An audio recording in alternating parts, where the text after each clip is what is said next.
Yellen. The debt limit will be reached on January 19th, just in a few days. And they're going to do extraordinary measures that will get them to June before they default. How real is the risk of default here, given some of the demands that are being made by the Republican leadership? Well, I think it is a real threat that both sides have to take serious.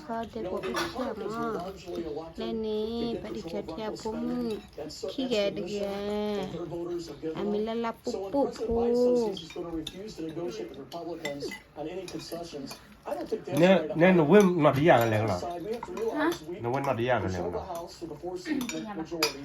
The Senate is run by the Democrats with a 1-seat majority. Ai lên nhai thì bắt đầu nó quên nọt đi à. From the Democrat Party.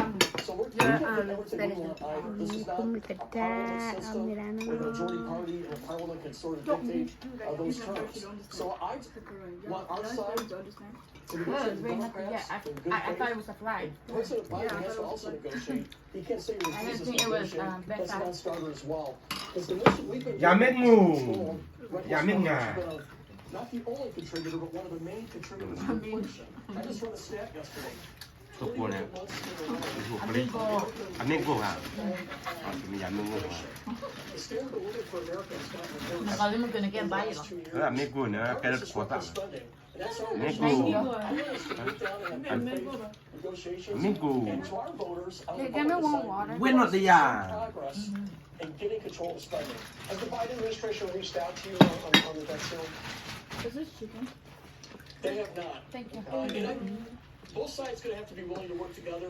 We have a large groups on both sides of the aisle, the highway. That does not work in our country. And I encourage President Biden to reach out to the leadership on the Republican side. You know, the last 2 years, he's invited the Republican leadership to the White House twice. It's not a very good record. You know, James Madison put together a constitution. To work together to find areas as how he designed the system with a bicameral separations of power. And when parties say my way or the highway, it just doesn't work. So we have to work together with the Senate to find a middle ground here. Well, we're almost out of time, but I got to ask you about George Santos. His lies are so numerous that they're easy to lose track of. I want to take through just a couple. He claimed that he was Jewish and his grandson was Holocaust survivors. He claimed he attended Horace Mann Prep School in the Bronx. He did not. He said he was graduated Baruch College as the top 1% of his